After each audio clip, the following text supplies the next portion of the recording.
Empecemos.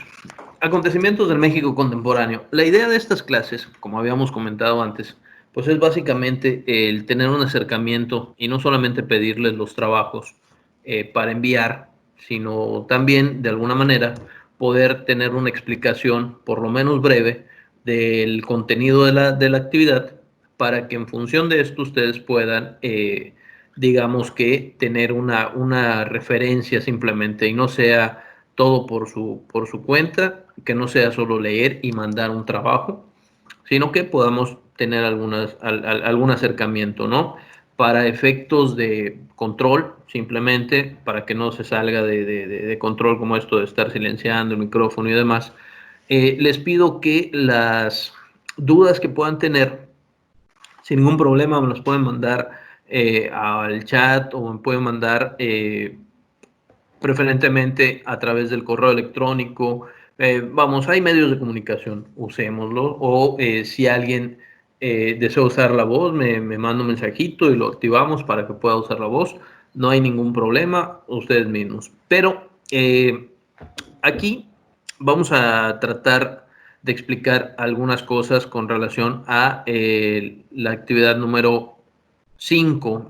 Aquí hay un error en mi presentación, lo voy a corregir, pero lo hago patente porque no es ADA 6, es ADA 5. Y bueno, pero el contenido pues es igual, ¿no? Ahorita lo voy a corregir y ya cuando tengan esta información para que lo tomen en cuenta. Primero, antes de iniciar vamos a acordarnos un poquito acerca de la docena trágica. La docena trágica ustedes la vieron en el corte número 2 y eran dos sexenios particularmente. Uno era el sexenio de Luis Echeverría Álvarez y otro de José López Portillo. Estos dos sexenios se conocen como docena trágica por varias razones. Primero, porque refuerzan el autoritarismo, es decir, el presidente se convierte, si ya era una figura con poder absoluto, en este caso es un poder absoluto descarado, ¿no? Esto va a aumentar la corrupción porque ¿quién se atreve a decirle algo al presidente? ¿Quién se atreve a decirle que no al presidente? Pues entonces, como esto pasa, pues básicamente la corrupción puede aumentar, el presidente puede hacer lo que le parezca. Hay una mala gestión económica derivada de esta corrupción y del autoritarismo. Los presidentes gastan un montón de recursos, gastan mucho dinero y en ese sentido, pues básicamente el dólar va a tener un incremento desde los 12.50 hasta los 150 pesos. Imagínate que algo que hoy cuesta $2 tenía un valor de 25 pesos y de pronto tiene un valor de 300 pesos con 58 centavos. Entonces es una situación que se le salió de las manos, una mala gestión económica, y esto va a provocar que ante la mala gestión económica haya oposición y nuestro país, del Estado benefactor, del milagro mexicano, de la sustitución de importaciones, durante esos 12 años se va a convertir en un país donde todo son necesidades, absolutamente todo. Pero eso no es lo grave. Lo grave y lo terrible es que nuestro país, para salir de ese problema, pues tuvo que empezar a pedir recursos prestados, empezar a pedir dinero prestado, concretamente a los bancos, primero al interior y luego al Fondo Monetario Internacional. Y esto, jóvenes, es verdaderamente terrible porque va a resultar en que nuestro país se vaya a endeudar de una manera realmente complicada, ¿no? Va a ser, a ver, va a ser voy a estarlo silenciando por la cuestión de que no hayan ruidos de fondo. Pero si alguien desea hacer alguna pregunta, con toda confianza, active nada más para preguntar, ¿sale? Muy bien.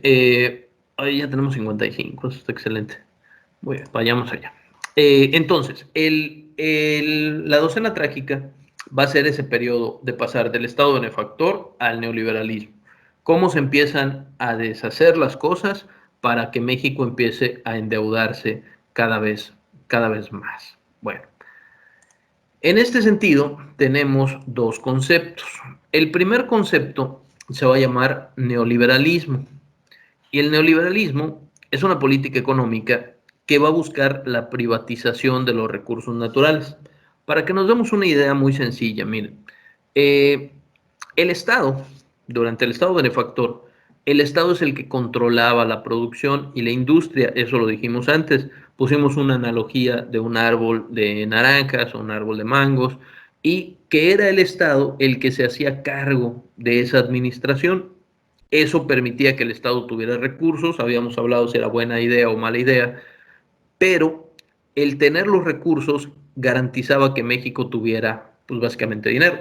Lo malo es que ese dinero no se administraba bien, pero ahora en el neoliberalismo la diferencia está en que en lugar de que el Estado administre esos recursos, cada vez va a haber más privatización de esos recursos naturales, los bancos, la industria, el petróleo, la electricidad, las comunicaciones, todo en lugar de ser del Estado va a ser de los particulares. Oye, ¿eso es bueno o es malo? Pues mira, es tan bueno y tan malo como quieras analizarlo. ¿Por qué razón? Porque hay quien dice, oye, es que es bueno, el Estado no debería tener tanto control de la economía y de la población. Y hay quien dice que es malo porque hay un grupo de personas que se hacen de muchísimos recursos y hay un grupo de personas que no tienen ninguna oportunidad. Y además este debate ha tenido existencia durante por lo menos unos 80 años y no se ha llegado a un acuerdo real. Hubo una guerra llamada la Guerra Fría para ver cuál de estos dos modelos era el mejor. Y bueno, aquí básicamente lo que yo te pediría es que investigaras una palabrita que se llama soberanía económica.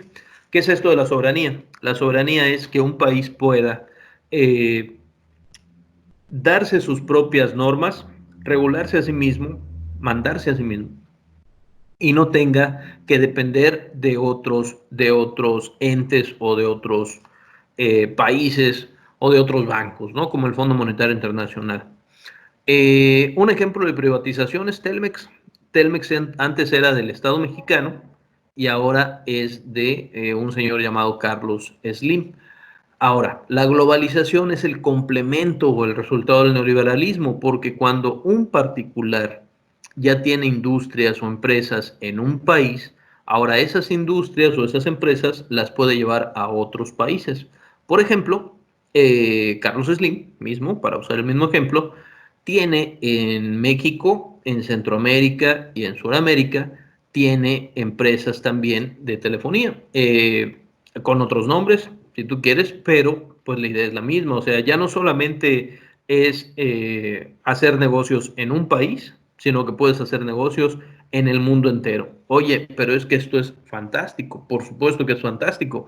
Tenemos productos de muchos países, tenemos virus que se crearon en China y han llegado a nosotros. Eso está genial, es fantástico, es parte de la globalización porque las fronteras ya no tienen restricciones o tienen muy pocas restricciones al comercio, y tanto las cosas buenas como las cosas malas, pues vamos a poder tenerlas. Tú puedes comprar al día de hoy un producto en otro país y te llega sin ningún problema.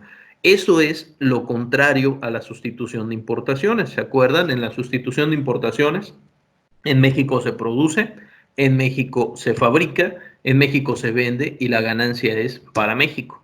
Ahora, con la privatización y con la globalización, se puede producir en cualquier país del mundo, puedes vender en cualquier país del mundo y la ganancia puede ser para cualquier persona en el mundo. Un productor mexicano de café no solamente puede vender en México, en Yucatán, en Campeche, en Quintana Roo, sino que podría vender en Corea, en China, en Japón o en donde el mercado le permita llegar. Y eso, pues repito, tiene cosas buenas y tiene cosas malas. ¿Qué es lo bueno? Que haya apertura económica. ¿Qué es lo malo? Que el Estado cada vez está más débil. Y en situaciones como esta, como la que vivimos ahora de la pandemia, pues es un ejemplo particularmente bueno porque resulta que nuestro país está bastante debilitado. ¿En qué sentido? La petición es no salgas de casa. ¿Por qué razón? Porque no tenemos los recursos suficientes para atender a todas las personas que vayan a los hospitales. Oye, ¿y por qué no tenemos los recursos suficientes? Pues muy sencillo, porque ningún hospital recibe tantos recursos como para poder hacerse cargo de una gran cantidad de pacientes en condiciones perfectas. ¿Por qué no tenemos esos recursos? Porque México no produce esos recursos, porque los recursos o los medios de producción están en manos de los particulares y por lo tanto los particulares generan muchísima ganancia y el Estado cada vez genera menos ganancia. ¿Cómo se mantiene el Estado? A través de los impuestos, a través del turismo y a través del petróleo en México, en el caso de México, y el petróleo ahorita está en un precio por los suelos, entonces no se generan recursos. Por eso, por tal razón, lo más fácil para el Estado mexicano es decir simplemente mejor no salgas porque no tenemos cómo hacer frente a una pandemia, ¿no? Si llegan 10 a un hospital, atendemos a 10, pero si llegan 250, pues va a estar mucho más difícil.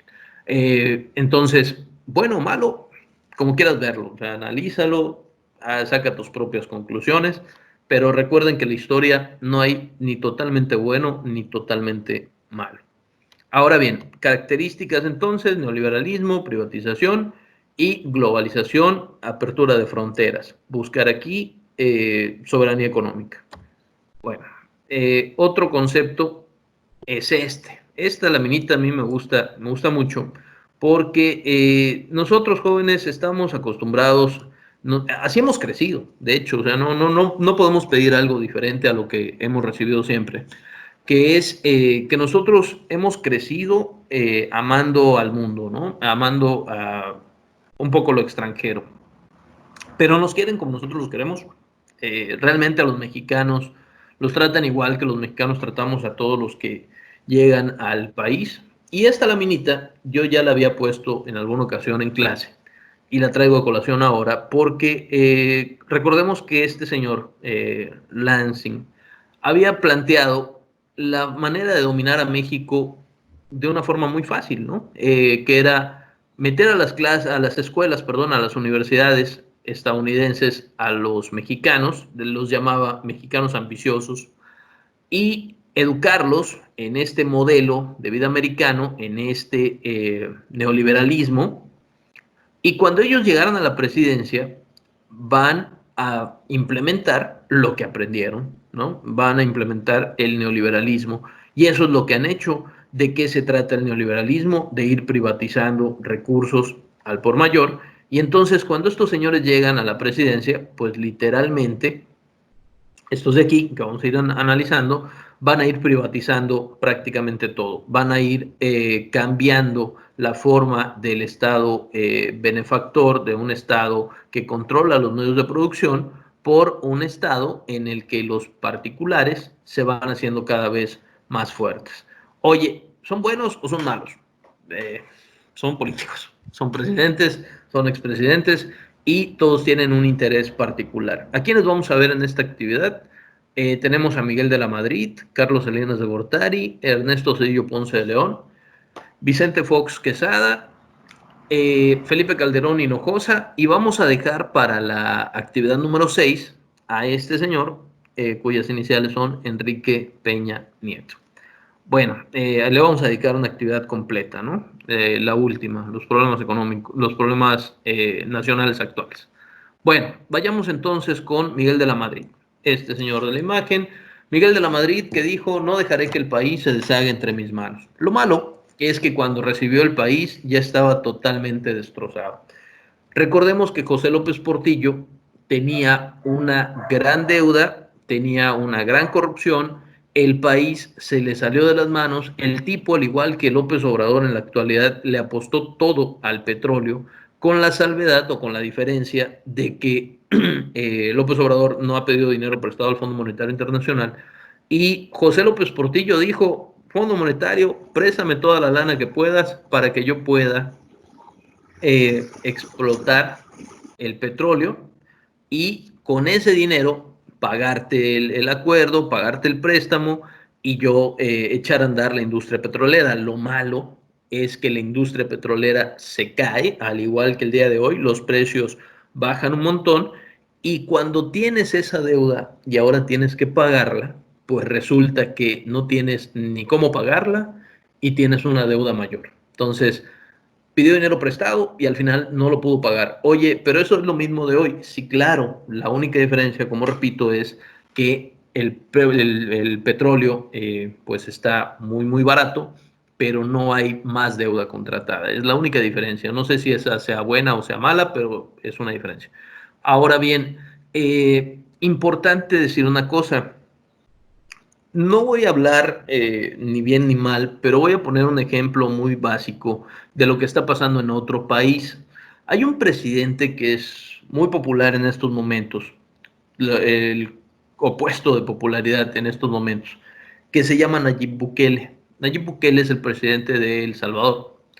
Y resulta ser que este presidente de este país en este asunto de la pandemia dijo, ¿saben qué? Yo voy a darle $300 a todas las familias que lo necesiten en El Salvador y para darle esos $300 a todos y que nadie salga de sus casas y se queden ahí a resguardarse y demás, voy a pedir dinero prestado al Fondo Monetario Internacional. Detalle, ¿eso es bueno o es malo? Es bueno porque ayudas a la gente que lo necesita. Lo malo es que estás adquiriendo deuda y eso es terrible cuando eres un país pobre que no solamente no tienes recursos, sino que además tienes deudas. Piénsalo en economía personal. No tengo dinero, voy a un banco, me dan una tarjeta de crédito, ahora ya tengo dinero, pero ese dinero no es mío, ese dinero lo debo. Entonces, disfrute ahora y pague después. ¿Le suena familiar esa situación? Pues es que así funciona la economía. Ahora, como no se quiere meter en tantos problemas ni Miguel de la Madrid, hace lo que cualquier presidente de manera natural haría. O sea, ¿cómo le hacemos para ahorrar dinero? Pues hay que reducir el gasto público. ¿Qué es esto de reducir el gasto público? Dejar de gastar en cosas que no sean necesarias, no vamos a comprar más vehículos, no vamos a salir tanto de viaje. Lo malo es que eso genera también servicios y por lo tanto, como no hay gasto público y no hay demanda de servicios, pues también va a aumentar la pobreza. Algo importante de Miguel de la Madrid es que va a ingresar al GATT, el Acuerdo General sobre Aranceles y Comercio. Y aquí yo les sugiero que le tomen una captura a la pantalla, que lo apunten, que lo memoricen, que lo graben, ¿no? Bueno, va a quedar grabado, pero que tomen este punto muy importante. ¿Por qué razón? La sustitución de importaciones representaba que México generaba sus propios productos y esto viene a terminar por completo con la sustitución de importaciones. Al entrar México al GATT, literalmente empiezan a llegar productos de todas partes del mundo. Oye, ¿y eso es en qué consiste? Pues muy fácil. Lo que antes se hacía en México y quedaba como ganancia para México, ahora se produce en Corea y queda como ganancia para los coreanos o para los chinos o los japoneses, etcétera. Aquí les pido que le pregunten a sus abuelitos, a sus tíos, a sus papás. Aquí en Mérida habían unas tiendas que se llamaban precisamente así, se llamaban las tiendas GAT. Y era muy común porque vendían electrónicos, vendían cosas de muy buena calidad que tardaban 3 o 4 días, que eran muy comunes. Y de ahí se empezó a decir que las cosas que estaban hechas en China pues no tenían buena calidad, porque cuando las comprabas eran baratas, pero eran precisamente eso, de mala calidad. Eso era antes, claro, ¿no? Ahora pues han cambiado los estándares de fabricación y demás. Esto fue en el 86. Y algo importante, Miguel de la Madrid va a privatizar empresas públicas paraestatales. Vamos a pasar de 1.155 empresas a solamente 413 empresas. ¿Esto a quién beneficia? Pues a los particulares que las compran. ¿Por qué? Porque las ganancias de esas empresas, pues ahora ya no van a ser para el Estado mexicano, ahora van a ser para los particulares. Entonces, si tienes un Estado que era autosuficiente, pero que era corrupto, ahora tienes un Estado que es corrupto y cada vez es menos autosuficiente. Pero no todo es malo. En el sexenio de Miguel de la Madrid, México pone 2 satélites en órbita. Llega el primer astronauta mexicano en salir de la órbita terrestre. Se da el terremoto del 85 como una de las grandes tragedias en nuestro país, como una de las grandes alegrías. Un año después se da el Mundial de Fútbol de México 86 con ¿cómo se llama? Con Maradona y la mano de Dios, ¿no? Ahora bien, resulta en todo caso este aspecto importante. Los tecnócratas van a ocupar la cúpula del PRI. ¿Qué es esto? ¿Quiénes son los tecnócratas? Los tecnócratas son estos señores. Son aquellos que se fueron a estudiar a los Estados Unidos, que se formaron en universidades particulares en los Estados Unidos y que cuando llegan a nuestro país, pues van a aplicar esos aprendizajes adquiridos en Estados Unidos. Pero en México hay un grupo de políticos que no se fueron a estudiar a otro país, entre ellos el hijo de un señor que se llamaba Lázaro Cárdenas del Río, que hizo la expropiación petrolera, que es este señor, don Cuauhtémoc Cárdenas Solórzano. Cuauhtémoc Cárdenas plantea lo siguiente: oye, ¿por qué los tecnócratas ocupan los lugares privilegiados y los puestos políticos privilegiados cuando en México también hay políticos que quieren esos puestos, quieren ser presidentes, pero no tenemos oportunidad? Entonces hacen lo que cualquier persona en cualquier lugar haría, que si el partido político no me da el puesto, entonces lo más sencillo es hacer otro partido político y entonces dirigirlo y obtener y luchar por el puesto. Se enfrenta a un señor que se llama Carlos Salinas de Gortari. Carlos Salinas de Gortari había llegado con menos popularidad que Cuauhtémoc Cárdenas. El día de la votación, Cuauhtémoc Cárdenas estaba ganando las elecciones, pero de pronto, cuando ya van a dar los resultados, cerca de que den los resultados, se va la luz, se cae el sistema, el cuento de votos falla y cuando se restablece el cuento de votos, entonces resulta que el que gana la presidencia se llama Carlos Salinas de Gortari. Por cierto, el encargado del conteo de los votos, nada más como dato curioso, se llamaba Manuel Bartlett. Manuel Bartlett es el día de hoy, en el gobierno actual, es el encargado de la Comisión Federal de Electricidad. Y es curioso porque al de la Comisión Federal de Electricidad se le fue la luz en el 88 y se dejaron de contar los votos. Pero bueno, esa es otra cosa, ¿no? Eso ya es más historia no relevante. Ahora bien, voy otra vez a silenciar a los que faltaban y vámonos de nuevo a esta parte. Carlos Salinas de Gortari, alias Carlos Salinas de Gortari, por no decir el chupacabras, uno de los personajes más importantes de la historia reciente de nuestro país. Este señor se dice que maneja la política mexicana desde su sexenio y después de su sexenio hasta ser parte del control de Enrique Peña Nieto. Yo no lo sé de cierto, solo como dice Jaime Sabines, solo lo supongo. Es un poco lo que se dice. Ahora bien, ¿qué hizo de importante Carlos Salinas de Gortari? Hizo muchas cosas relevantes, muy relevantes. Por ejemplo, firmó el Tratado de Libre Comercio de América del Norte. ¿Qué es el Telecán? Pues es abrir las fronteras entre México, Estados Unidos y Canadá para que los tres países pudieran tener un intercambio económico activo y esto de alguna manera iba a super, ¿cómo decirlo? Iba a incrementar la economía nacional porque México ahora iba a estar a la par de Estados Unidos y de Canadá. Lo malo es que esto no funciona así, porque tú no puedes estar a la par siendo países tan diferentes. Entonces, ¿cómo participa México del Tratado de Libre Comercio?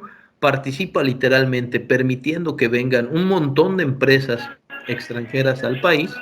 Órale, hay música. Un montón de empresas extranjeras al país y esas empresas extranjeras que llegan al país pues básicamente se establecen, ponen fábricas, maquiladoras, lo que ustedes gusten, y el detalle es que van a contratar un montón de gente. Oiga, maestro, pero esto es muy bueno. Claro, es tan bueno como que hay mucho trabajo, pero es terrible, claro, es tan terrible como que esos trabajos son con mano de obra barata y que además todo lo que puedan contaminar esas empresas va a ser contaminación que le quede como regalo a nuestro país. Palabras más, palabras menos. ¿Dónde están los recursos naturales baratos, la mano de obra barata? En México. ¿Dónde ponemos las fábricas? En México. ¿Y qué ganamos? Pues ganamos la producción barata y luego vendemos el producto caro. Otra de las cosas que se planteó en el Telecán fue precisamente la obligación de México de comprar maíz. Nosotros habíamos platicado en clase acerca de las tortillas y del maíz que se compra a los Estados Unidos. Bueno, pues eso está aquí en el Tratado de Libre Comercio de América del Norte. Otra de las cosas que hizo Carlos Salinas de Gortari, que me cae muy bien, es que eliminó 3 ceros al peso. Para ese entonces, si ustedes recuerdan, con López Portillo, un dólar costaba 150 pesos. Con este señor, un dólar llegó a costar, en teoría, hasta el rango de unos 10,000 pesos. ¿Cómo le hacemos para que esto no se escuche tan feo? Pues muy fácil, vamos a moverle 12, perdón, vamos a moverle 3 ceros al peso y entonces de 10,000 le movemos 3 y ahora se convierte en 10. Si el dólar cuesta 12.50, pues en realidad cuánto costaría antes. Y si ahora el dólar cuesta 24 pesos, ¿cuánto costaría el dólar en realidad si no se hubieran eliminado estos 3 ceros? Oye, ¿eso cambia la economía nacional? No, para nada. La maquilla es básicamente, oye, el otro día estaba viendo unos videos donde unas personas se maquillan y cambian completamente. Es exactamente lo mismo, es ponerte un cinturón y apretarte la panza. No, no vas a cambiar. Ahora bien, resulta ser que hay otro gran logro del presidente Carlos Salinas de Gortari, que es la reforma al artículo 27 constitucional. El ejido pasa a ser propiedad privada. ¿Qué representa esto? Lázaro Cárdenas había dado tierras a los campesinos y los campesinos, pues de alguna manera, tenían la posibilidad de garantizarse que nadie les iba a quitar esas tierras, ¿no? Lo que pedía Emiliano Zapata y Felipe Carrillo Puerto, lo había hecho realidad Lázaro Cárdenas para ganarse el cariño del pueblo. Y el pueblo, un campesino, ahora tenía tierras. Nunca las había tenido, eran de los ejidatarios. Pero ahora resulta ser que los campesinos tienen la maravillosa posibilidad de tienen la maravillosa posibilidad de venderle sus tierras a los particulares.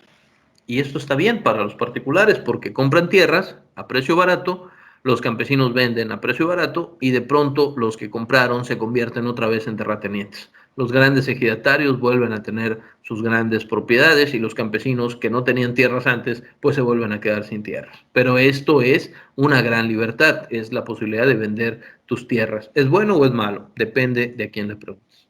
Privatizó empresas. ¿Se acuerdan que quedaban con de la Madrid 400 y algo? Aquí quedaban solo 213. ¿Cuáles vendió? Mexicana de Aviación, Telmex, bancos, televisión estatal. México tenía sus propios canales de televisión y se los vendió y de ahí se formó Canal 40 y de ahí se formó también la llamada TV Azteca, ¿no? Pero bueno, vamos con otras cosas. Pronasol. Resulta ser que el Pronasol es el programa social, luego se cambió con Cedillo a Progresa, luego se cambió a Prospera, luego se cambió a Oportunidades, luego se cambió al Estado del Bienestar. Es decir, son los mismos programas políticos que se utilizan para favores políticos, ¿no? Si tú tienes una beca, pues a la hora de votar, digo, solo es una posibilidad, pero tal vez sí pienses que sea mejor votar por tal o cual partido porque te da tal o cual cosa. Así que los programas sociales son los mismos, solo van a cambiar de nombre con cada sexenio. Eh, Se crea el IFE. Recuerden que este señor, que decía ni los oigo ni los veo, recuerden que llegó con una manera bastante curiosa, ¿no? Se va la luz, los votos cambian, entonces crea el IFE, pero el Estado sigue controlando al IFE, así que recuerdan ustedes, lo hemos dicho también en clase, eh, el que controla las elecciones habitualmente las gana. Por lo tanto, si controlas al IFE, pues es probable que ganen las elecciones. Jóvenes, esta parte, igual, apúntenla, subrayenla como quieran, es muy importante. Las concertaciones son los acuerdos políticos entre los partidos políticos. Miren, la Cámara de Diputados tiene 500 diputados, la Cámara de Senadores tiene 128 senadores. Cada partido político tiene un número determinado. Para tomar una decisión necesitas la mayoría de votos. Detalle, si tú tienes mayoría de votos, pues ninguna decisión te la van a rechazar. Oye, quiero eh, modificar el artículo 27 constitucional. Me interesa porque necesito ayudar a algunos compañeros a que compren un montón de terrenos y hagan un montón de fraccionamientos y vendan casas. Ah, pues está bien, está padre, pero necesito los votos de todos. Ah, pues, ¿qué crees? Que somos de partidos políticos distintos. Oye, mira, vamos a llegar a un acuerdo. Tú vota a favor de esa reforma y yo te doy, no sé, te doy la gubernatura del estado de Yucatán. Ah, está bien, ¿te conviene? Pues sí, sí me conviene. Oye, pero vas a afectar a los campesinos. No importa, hombre, voy a tener la gubernatura de un estado o de dos estados o de 5 estados y me voy a hacer más fuerte políticamente, voy a seguir recibiendo recursos y demás. Y esto no solo lo hacían estos partidos, lo hacen todos los partidos. ¿Por qué razón? Porque es mejor ponerse de acuerdo y ganar todos a solamente estar en contra y no beneficiarse ninguno de ellos. Restablece relaciones con la iglesia. Y aquí yo les preguntaría en clase normal, ¿por qué crees que sucedió? Vamos a dar la respuesta de manera muy sencilla. Jóvenes, el pueblo mexicano, la opinión pública, al igual que el día de hoy está en contra, un gran porcentaje en contra de la figura presidencial, en ese entonces también. Este señor tenía una fama bastante interesante. Se decía que de niño había matado a su niñera, que a su hermano lo metieron a la cárcel porque le encontraron cuentas bancarias en Suiza. Vamos, una figurita importante. Le decían el chupacabras de apodo, el innombrable, etcétera.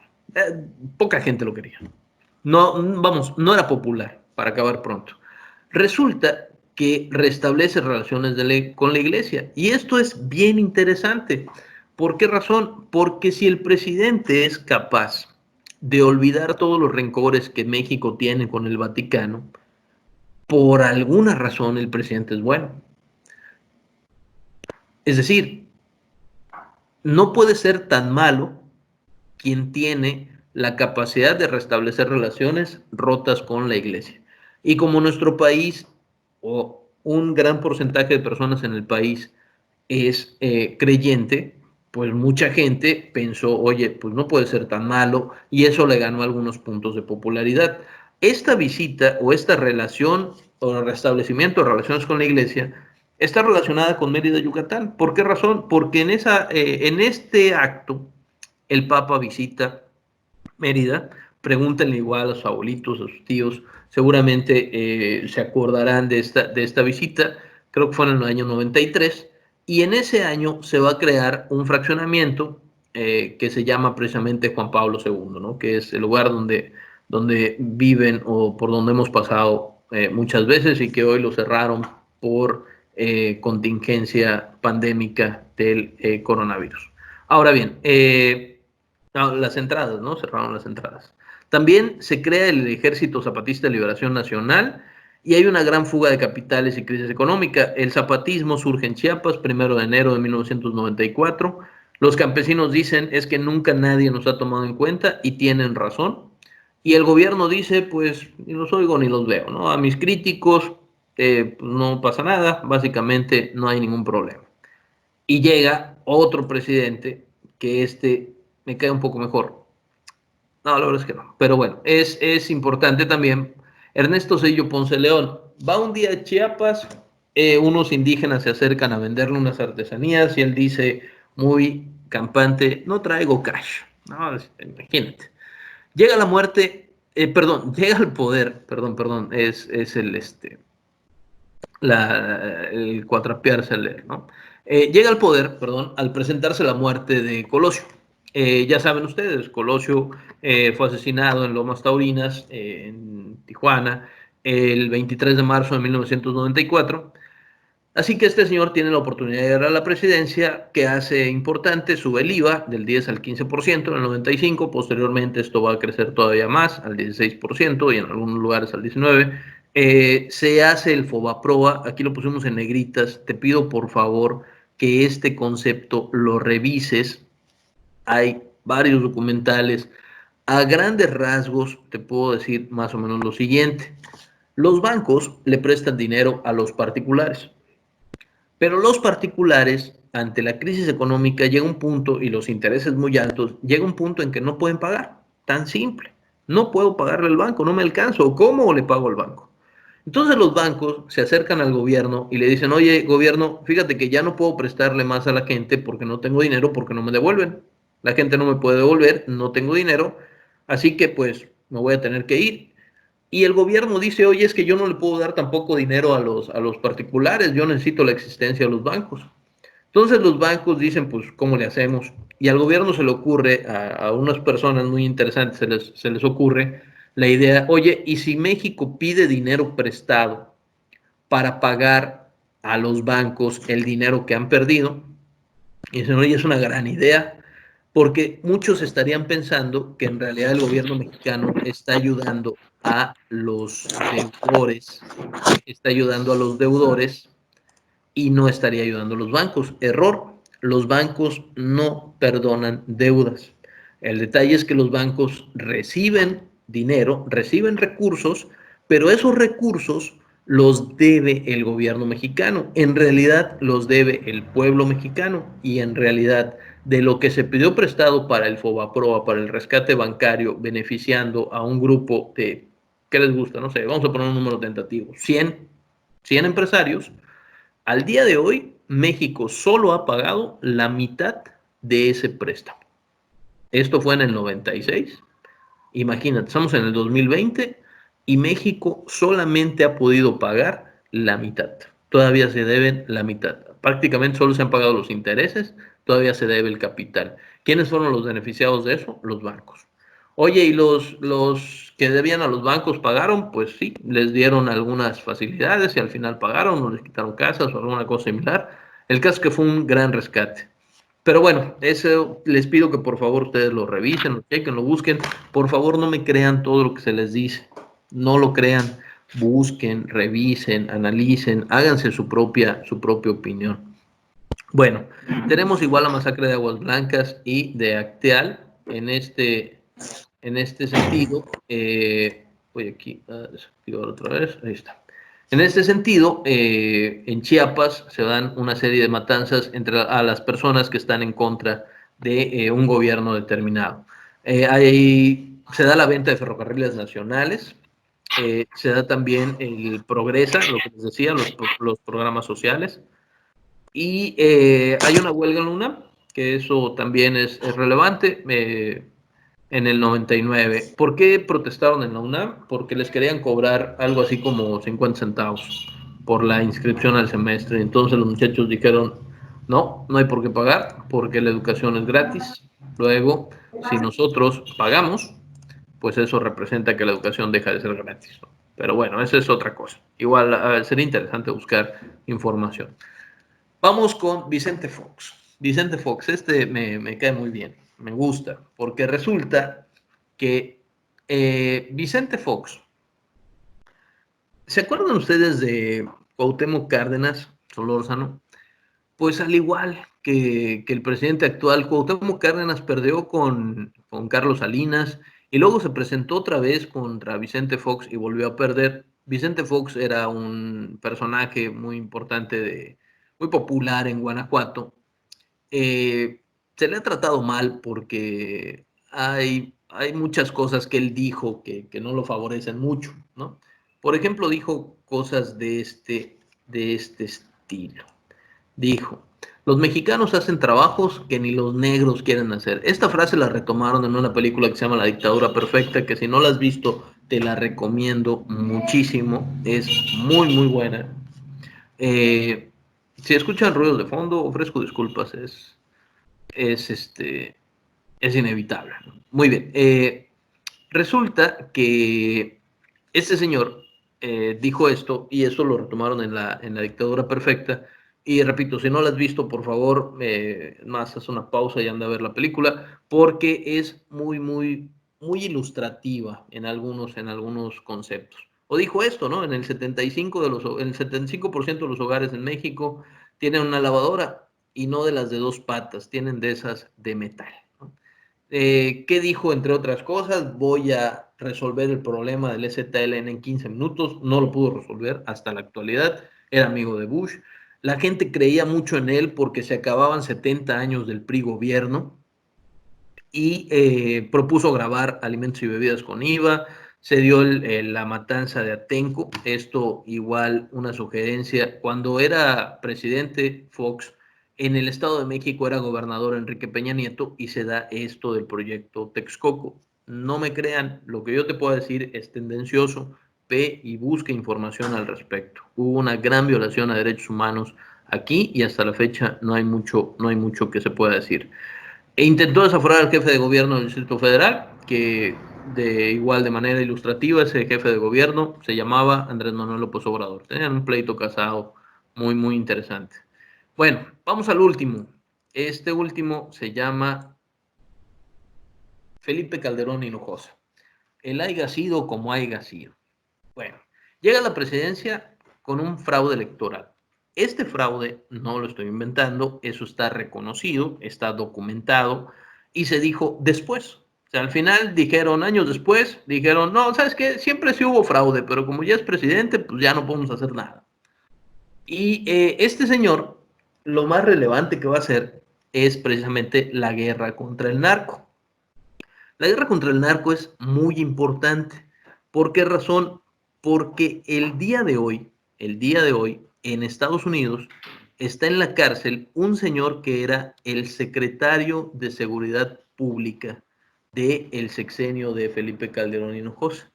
Es decir, el encargado de pelearle a los carteles de la droga era el secretario de Seguridad Pública y el día de hoy está metido en la cárcel en los Estados Unidos. Y el presidente, ¿por qué lo metieron a la cárcel? Por nexos con el narcotráfico.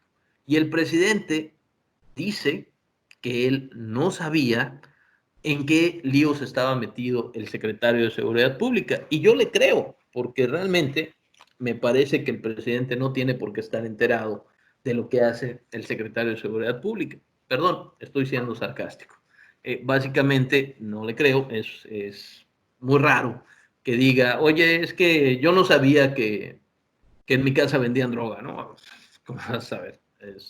Es absurdo, sobre todo tratándose de que eres el presidente de la República. Pero repito, por favor, no me crean todo lo que les digo. Vayan, busquen, revisen, analicen, porque este señor es uno de los principales críticos del gobierno actual. Entonces hay que ver, hay que analizar un poco la situación.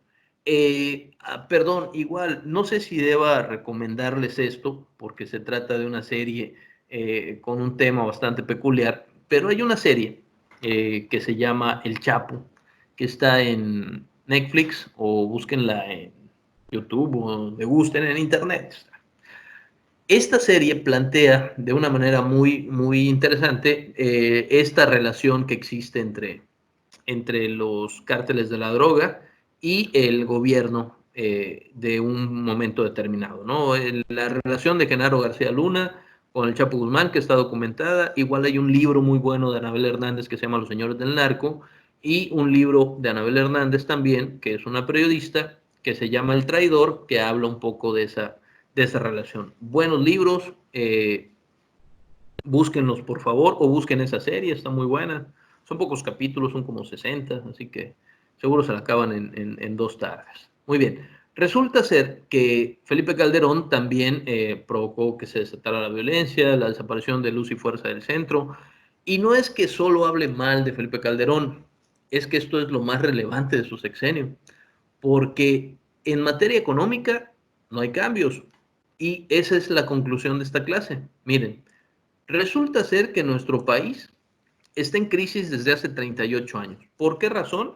Porque hace 38 años México se mete a los tratados de libre comercio, abre sus fronteras, empieza a comercializar, y México no tiene la manera de competir con los grandes países comerciantes. Eso desarrolla que haya nulo crecimiento económico. Y aunque son varios partidos políticos, el modelo neoliberal es el mismo, no cambia. Debilitamos al Estado mexicano, se fortalece a los particulares y esto provoca desigualdad social y aumento de la pobreza. Esto a su vez nos lleva a un concepto que se llama neocolonialismo. Neo como nuevo o nuevo colonialismo, que yo lo resumo de la siguiente manera. Repito, jóvenes, eh, al final de cuentas, si ustedes recuerdan el colonialismo en sus clases de historia o de cultura maya y demás, ustedes van a saber que durante la época de la colonia, Los recursos del país no le pertenecían al país, le pertenecían a alguien fuera del país. En la actualidad, los recursos del país están en manos de particulares. Resulta ser que antes la gente no tenía recursos, no tenía derechos laborales y demás, y en la actualidad vamos llegando otra vez a ese mismo punto. La gente cada vez tiene menos beneficios laborales. Por ejemplo, y esto lo vamos a ver en la otra actividad, por ejemplo, el llamado outsourcing, que es yo en lugar de contratar a un trabajador, contrato a una empresa que tiene trabajadores. ¿Y eso es bueno o es malo? Pues depende cómo lo veas. Si lo analizas desde el punto de vista actual, con esta situación que está atravesando el país, dijeron, quédate en casa y le dijeron a los empresarios, págale a tus trabajadores y mándalos a su casa. Y los empresarios dicen, pues no tengo trabajadores. O sea, yo lo que hago es contratar a una empresa, que esa empresa trabaja para mí. Y entonces, pues ya no vengas a trabajar. Ah, está bien, pero págame mi quincena. ¿Pero por qué? ¿Por qué te voy a pagar si no trabajas para mí? Entonces, hay una serie de situaciones que son como extrañas, pero que son resultado precisamente de este modelo neoliberal, donde se beneficia mucho más a los particulares que a las personas que más apoyo requieren. Pero es política y puedes estar de acuerdo o puedes no estar de acuerdo. Aquí la situación es que estés de acuerdo o no estés de acuerdo, tengas los argumentos, no las agresiones, los argumentos para justificar tu punto de vista, ¿no? ¿Por qué razón? Porque de pronto se resume todo, ¿no? Ah, el chupacabras, sí, sí, pero ese es el apodo, o sea, ¿cuál es el análisis del sexenio como tal, ¿no? O tal apodo a tal presidente, sí, está bien, eso está padre, los mexicanos somos muy creativos en ese sentido, pero la realidad es que una agresión sin argumento, pues no es más que eso, una agresión. Muy bien. Ya para cerrar, avisos finales. Primero, eh, sugerencia, realizar la lectura de la actividad número 5. Tendremos más clases que se van a agendar por lo menos una vez por semana de esta misma manera. De todas maneras, las clases van a quedar grabadas. Voy a poner el enlace de la sesión en la plataforma para que puedas regresar en el momento que quieras, volver a escuchar, lo que gustes. Las dudas, les pido que por favor las comuniquen a través de la plataforma o el correo electrónico. Y por último, y esto ya como algo adicional, yo tengo un proyecto personal que no tiene nada que ver con la escuela, que es esto, Historia de México para mexicanos. Ustedes saben que a mí me gusta muchísimo la historia. Y entonces, esta para mí es una oportunidad, la pandemia, porque me permitió crear una paginita, estoy viendo la elaboración de un podcast para poder contar algunas cosas que nada tengan que ver con la escuela, ¿no?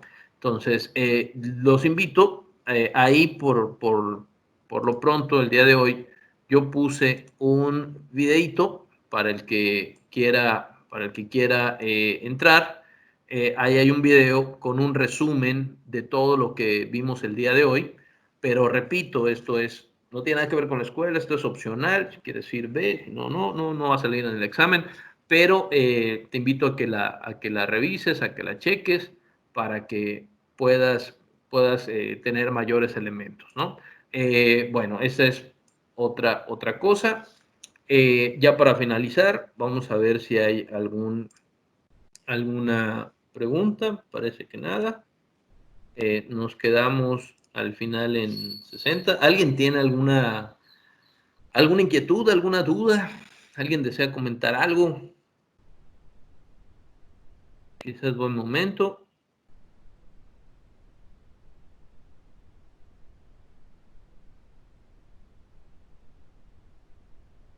¿Nada? Bueno, pues si no hay nada, igual y puede ser por correo o demás. Jóvenes, muchísimas gracias. Me ha dado mucho gusto poder saludarlos, aunque sea por este medio. Espero que estén todos bien, espero que todos se estén cuidando. Y pues Disculpe, nada, profesor. ¿qué pasó? Es que unos compañeros tienen unas dudas. Bueno, algo así me parece. Dígame. A ver, bueno, a mí también me surgieron algunas dudas. En cuestión, por ejemplo, de lo que estaba leyendo del trabajo, Ujú. vi como, o sea, como que me confundió específicamente una palabra, pero que es del trabajo. Creo que fue en la rúbrica, pero ahorita Ujú. no la encuentro, que había un punto. Déjeme la busco nada más, pero igual algunos compañeros le quieren preguntar algo, Ok, pero ok. no Te saben cómo escuchamos. conectarse. Ahorita me voy a desconectar, no sé si alguno se vaya a conectar.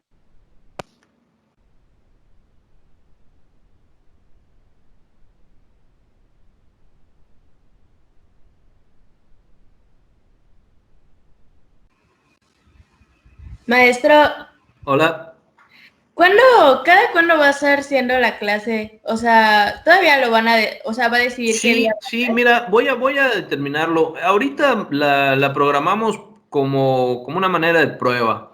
Yo quiero hacer una clase por semana para todos. ¿Por qué? Porque entiendo que los demás maestros también van a estar programando sus clases. Entonces, vamos a hacerlo una vez por semana y voy a procurar que sea igual, 10:30, 11:30, para que no haya tanto problema.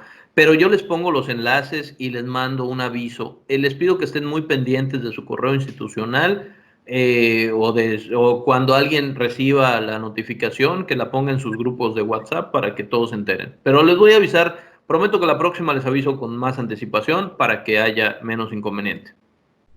Está bien, maestro, gracias, lo quiero De mucho. nada. Gracias, gracias.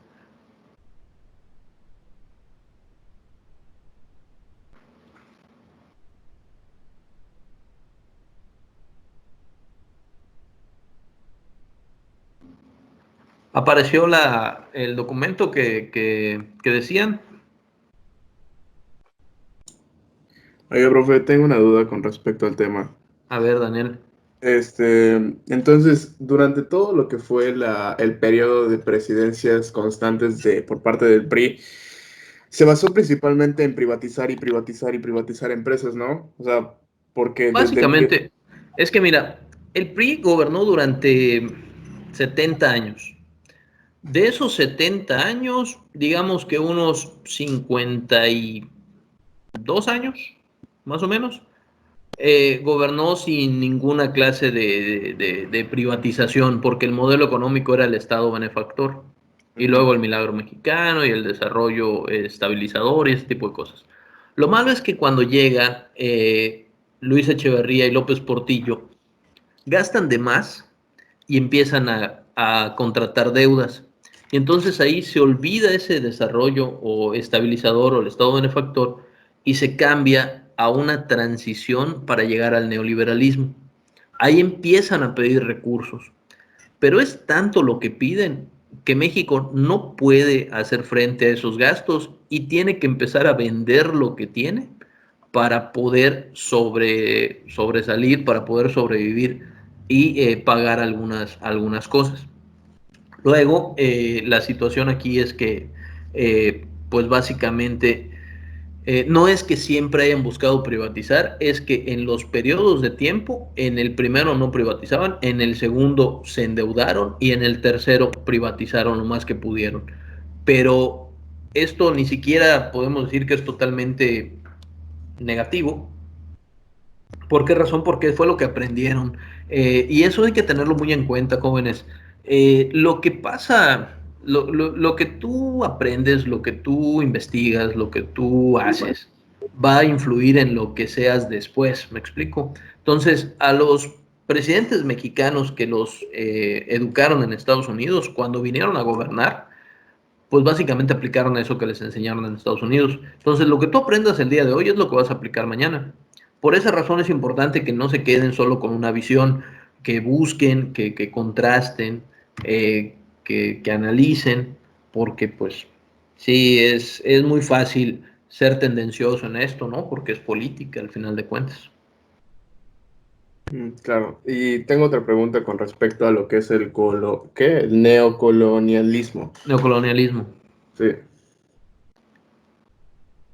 ¿Cuál es la pregunta?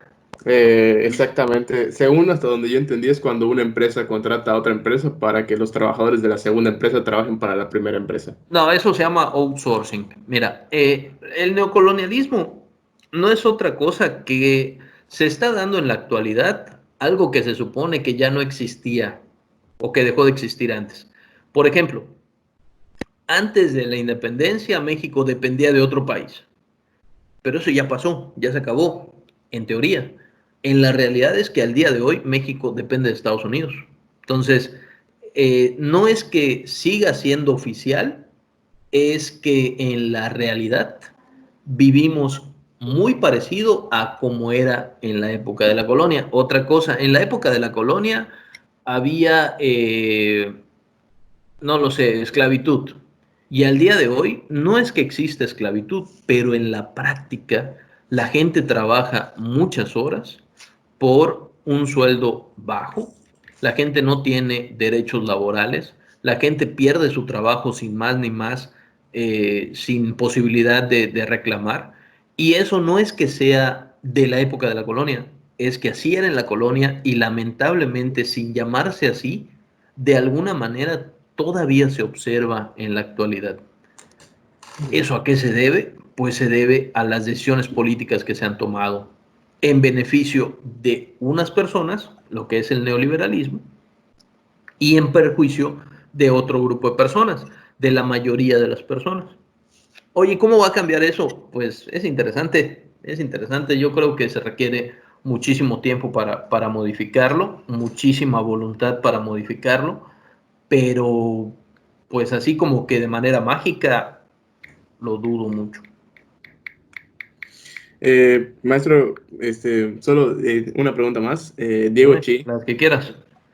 Diego Chi está preguntando que en el ejemplo de la colonización, España era la que se llevaba los recursos que se producían en la Nueva España, pero en estas épocas cuando surge el Neocolonialismo.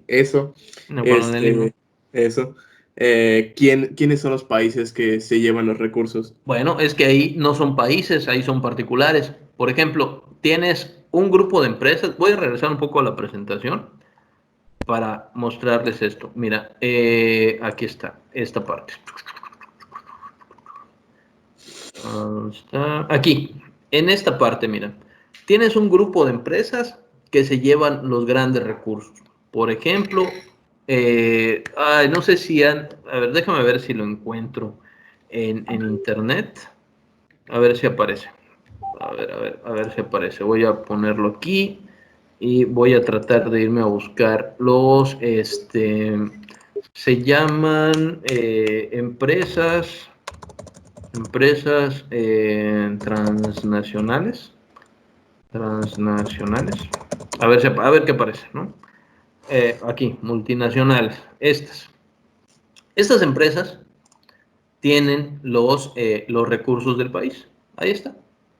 O sea, estas empresas son las que de alguna manera, en lugar de los países que se llevan la ganancia, son las que producen, las que explotan los recursos naturales y por lo tanto las ganancias se las llevan ellos. Es decir, lo que ha cambiado es que no son países, sino que son empresas. No sé si logro explicarlo. Sí, profe, ya quedó más clarito el concepto. Bien. Por mi parte, eso sería todo. Muchas gracias. No, de nada, Daniel. Maestro, Dígame. sí, entonces lo de neocolonialismo sería lo que son las maquiladoras. Por ejemplo, es solo un ejemplo, Uriel, porque las maquiladoras vienen al país, vienen al estado y producen, ¿no? Traen telas o traen cualquier material, contratan a la gente del municipio y les pagan. Es una fuente de ingresos y eso está bien, está genial, porque mucha gente no tiene que salir de su municipio para trabajar. ¿Qué es lo injusto de estas maquiladoras? Lo injusto es que vienen porque pagan menos de mano de obra. Ya habíamos puesto el ejemplo en clase. Si una empresa de Estados Unidos pusiera su maquiladora en Estados Unidos, tendría que pagar sueldos de Estados Unidos. Pero si la pones en México, paga sueldos de México. Diferencia entre los sueldos Estados Unidos, salario mínimo $10 la hora. México, 120 pesos al día. Entonces, ¿dónde conviene más poner la maquiladora? Pues en México. Entonces, no es que sea tan malo, pero es que no es del todo justo. Lo más justo sería que pagues el sueldo que pagarías en algún otro lugar, pero las leyes en México lo permiten. Las leyes en México permiten que el salario mínimo sea, y es que 120 pesos es ahora, antes eran 88 pesos. Entonces, las leyes permiten, ¿cuánto le pagamos a los trabajadores? Ah, págales 90 varos, no importa. Oye, pero ¿de dónde sacamos esos 90 pesos? O sea, ¿realmente alcanza con 90 pesos o no alcanza? Pero esto es precisamente una de tantas medidas neoliberales. De esto vamos a hablar mucho más puntualmente en la otra actividad, que son los problemas nacionales actuales. Se va a poner bueno, Ok, no se lo gracias. pierdan.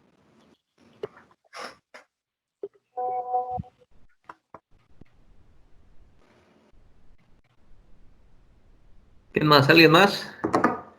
Buenas, maestro. Disculpe, ya encontré sobre mi duda. Es sobre el hada. Ah, venga, venga, Fred. Es que me surgió lo de, pero yo lo leí bien y ahorita, pues, no sé. Es que había leído que teníamos que hacer una autoevaluación. Y yo por un momento entendí que había que escribir algún texto y yo no encontraba de qué.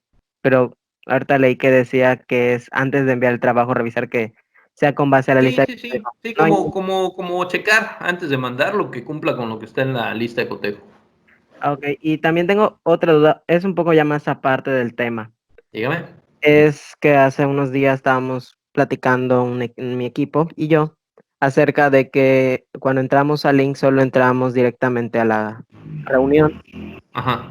y nosotros creíamos y estábamos buscando cómo entrar al grupo. No sabemos si hay un grupo como tal, un equipo de Teams de su materia.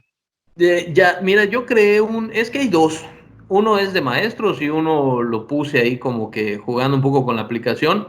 Lo que a mí me falta es, digamos que agregarlos a todos al grupo. Lo voy a intentar hacer. De todas maneras, nuestro centro de trabajo, aun cuando creemos este grupo de Teams, nuestro centro de trabajo va a ser la plataforma, porque ahí van a entregar los trabajos, ahí están las lecturas, ahí está todo. Esto es más bien como para tener el contacto así, ¿no? En directo y que quede grabada la clase. Ah, ok. Ay, no fui yo, pero bueno. Aún así, muchas gracias. Ah, de nada, no, por aquí pasó el de las tortillas hace rato, espero que no se haya escuchado. Es que igual como en otros maestros han manejado eso de que crean los grupos y a veces suben una que otra información, Sí, sí, algún sí.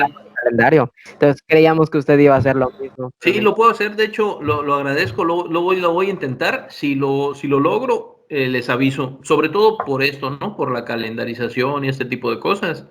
Estaría mejor hacerlo más organizado. Muchas gracias, gracias por la no, sugerencia, lo voy a tomar en cuenta. no, disculpe maestro, gracias por Ah, permitirme hablar. hombre, nada, para servirles. Buenas tardes. Buenas tardes, Maestro, dígame. lo que pasa es que algunos estamos teniendo problemas con la plataforma en la que no se muestran los archivos, o sea, las asignaturas. Ah, mira, vete a la prepa 2 y en prepa 2 está en segundo grado, cuarto semestre y ahí aparece. Yo tenía el mismo problema, no me muestra las asignaturas, ya lo reportamos, esperemos que lo corrijan, pero sí, sí, navégale un poquito. De todas maneras, vamos a ver si se puede y de todas maneras, aplicando la sugerencia que nos dieron hace ratito, pues yo podría intentar ponerles ahí en el mismo grupo de Teams la misma información para que la tengan ya sea en la plataforma o en el Teams. Lo que sí aclararía es que las evidencias de aprendizaje, esas sí o sí, serían entregadas a través de la plataforma de la UADI. Luego, maestro, gracias. De nada, para servirles, jóvenes. ¿Alguien tiene alguna otra duda? Sí, maestro, yo tengo unas dudas. A ver, Uriel. Ah, lo que pasa es que en sus trabajos siempre había dicho que una parte del ADA iba a ser una participación, igual, ¿cómo se llama? Asistencia, va a haber asistencia por entrar a la clase, porque, por ejemplo, yo tardé en entrar porque No, para nada, Uriel. De hecho, pues entendemos que es una situación un poco que está fuera de nuestras manos. No es obligatorio, van a estar los videos de las clases en la plataforma para aquel que no pudo llegar pueda de todas maneras escuchar esta clase. La participación, pues es imposible calificarla, salvo en el video que es que tienen que aparecer todos, ¿no? Pero fuera de eso, no hay forma. Porque yo lo había planteado y me dijeron de hecho que no. O sea, ¿cómo verificas que hayan participado? Por el contrario, es agradecerles que hagan el esfuerzo de conectarse y básicamente, o sea, pero sí que no te preocupes, no hay penalización por llegar tarde o por no haber visto esta clase porque va a quedar grabado para después. Ok, gracias. De nada.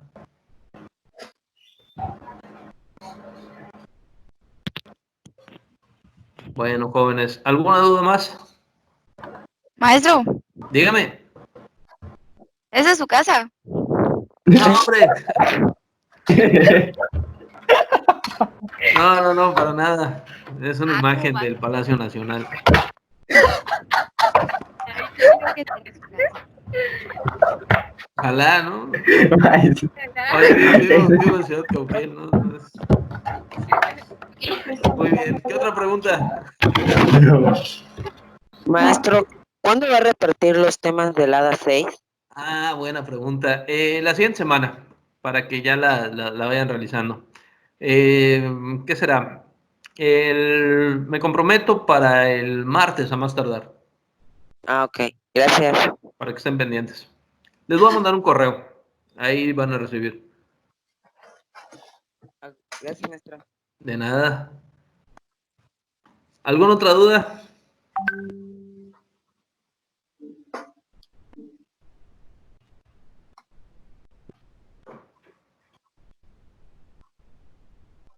¿Nada? Bueno, pues finalicemos esto. Jóvenes, de nuevo, muchísimas gracias. Me ha dado mucho gusto saludarlos. Cuídense mucho y yo les voy avisando y vamos agendando más reuniones. Nos vemos pronto, Profe. jóvenes. Cuídense mucho. Dígame. Cuídense mucho, le extrañamos. Igual les extraño. La verdad es que les extraño un montón. Y cuídense para que, pues, ahora sí que como dicen, cuando regresemos no falte nadie. Cuídense mucho, jóvenes. Nos vemos. Gracias. Nos vemos. Que se cuide.